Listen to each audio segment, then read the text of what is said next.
पहा, या व्हिडिओत आपण पाहणार आहोत ॲडिशन ऑफ फ्रॅक्शन म्हणजेच अपूर्णांकाची बेरीज. सुरुवातीला सर्वात महत्त्वाची गोष्ट ते म्हणजे आपल्याला जर अपूर्णांकाची बेरीज करायची असेल किंवा अपूर्णांकाची जरी वजाबाकी जरी करायची असेल तरी आपल्याला सर्वात महत्त्वाचा असतो तो म्हणजे डिनॉमिनेटर. फ्रॅक्शनचा जो डिनॉमिनेटर आहे, फ्रॅक्शनचा जो छेद आहे तो सर्वात महत्त्वाचा असतो. पहा, या 3 एक्झाम्पल वरून आपण लक्षात घेऊयात अपूर्णांकाची बेरीज. पहिल्या एक्झाम्पल मध्ये नीट पहा, 11/8 प्लस 13/8 दोन्हीचा जरी तुम्ही छेद जरी पाहिलात तर दोन्ही ठिकाणी छेद काय इक्वल आहे, समान आहे. जर छेद जर इक्वल असेल तर काय करता येईल पहा, जर छेद इक्वल असेल तर डायरेक्टली आपण जो अंश आहे अंशाची बेरीज करायची आणि जो छेद आहे तो कॉमन एक वेळेसच लिहायचा.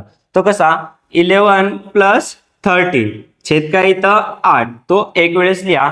पहा, 11 प्लस 13 किती 24/8. 24 आणि 8 या दोन्ही संख्येला जे आता हे आपला आन्सर हे पण असू शकतं, पण जे आन्सर आले त्याला जर आपण सिम्पलेस्ट फॉर्म मध्ये आणखी साध्या रूपात जर कन्वर्ट करू शकत असतो तर त्याला आपण सिम्पलेस्ट फॉर्म मध्ये कन्वर्ट करूत. पहा, 24 आणि 8 या दोन्ही संख्येला कितने भाग जातो, या दोन्ही संख्येला 4 ने भाग जातो किंवा 2 ने भाग जातो. पहा, दोन्ही संख्येला 4 ने भाग जातो, दोन्ही संख्येला आपण 4 ने भाग घालूयात. जेव्हा 24 ला 4 ने भाग घातला तेव्हा काय येतं उत्तर 24. आणि जेव्हा 8 ला आपण 4 ने भाग घालू तेव्हा काय येतं उत्तर 2. या दोन्ही संख्येला परत 2 ने भाग जातो, 2 आणि 6 काय येईल उत्तर 3/1 म्हणजेच 3. ओके, त्यात पहा नेक्स्ट एक्झाम्पल, दुसऱ्या एक्झाम्पल मध्ये पहा, एका ठिकाणी डिनॉमिनेटर किती आहे 4, एका ठिकाणी किती आहे 8. 3/4 प्लस 5/8 या एक्झाम्पल मध्ये जर बघितलात तर तुम्ही आपल्याला बेरीज करण्यासाठी काय लागतं, डिनॉमिनेटर काय लागतो सेम. पहा, इथं 4 आहे, इथं 8 आहे, डिनॉमिनेटर सेम आहे का नाही. आपल्याला आधी काय करावं लागेल, डिनॉमिनेटर जो आहे तो आधी सेम करून घ्यावा लागेल, इक्वल करून घ्यावा लागेल. पहा, त्यासाठी काय करता येईल, इथं 4 आणि 8 जर नीट पाहिला तर 4 च्या पाड्यात परत 8 येतं. केव्हा येतं, जेव्हा आपण 4 ला कितीने गुणू 2 ला. मग जर डिनॉमिनेटर इक्वल करायचं असेल तर इथं 4 ला कितीने गुणावं लागेल 2 ने. फक्त इथं 4 लाच 2 ने गुणून चालत नाही, वरी 3 ला पण 2 ने गुणावं लागतं आणि 4 ला पण 2 ने गुणावं लागतं. ते कसं पहा, 3 × 2/4 × 2 प्लस 5/8.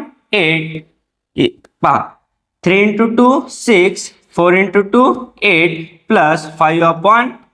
आता पहा, दोन्ही ठिकाणी काय डिनॉमिनेटर 8, डिनॉमिनेटर काय सेम इक्वल, म्हणून काय करायचं, डिनॉमिनेटर एक वेळेस लिहा कॉमन आणि वरी काय न्यूमरेटरची बेरीज म्हणजे 6 + 5 अंशाची बेरीज 6 + 5/8.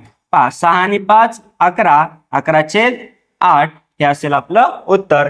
कारण इथं याचं सिम्पलेस्ट फॉर्म होत नाही, या दोन्ही संख्येला कुठल्याच एका संख्येने भाग जात नाही, त्यामुळे आपलं 11/8 हे काय असेल आपलं आन्सर. आता नेक्स्ट पहा, थर्ड एक्झाम्पल मध्ये डिनॉमिनेटर इथं पण काय वेगवेगळं आहे, सिमिलर आहे का सेम आहे का नाही. म्हणून आपल्याला या दोघांची जर ऍडिशन करायची असेल तर काय करावं लागेल, या दोघांचे आधी जो डिनॉमिनेटर आहे जो छेद आहे तो काय करावा लागेल, इक्वल करावा लागेल. पहा, छेद समान करण्यासाठी आता ना इथं 5 च्या पाड्यात 7 येतं ना 7 च्या पाड्यात 5 येतं. मग काय करावं लागेल आपल्याला, पहा इथं क्रॉस मल्टिप्लिकेशन तिरकस गुणाकार आपल्याला करावा लागेल. म्हणजे तो कसा, या 5 ने या 4/7 ला मल्टिप्लाय करावा लागेल आणि 7 ने 2/5 ला. कसं लक्ष द्या, 4 × 5/7 × 5 प्लस 2 × 7/5 × 7. आता पहा, 4 × 5 20/5 × 7 35 प्लस 2 × 7 14 2 × 7 14/5 × 7 35.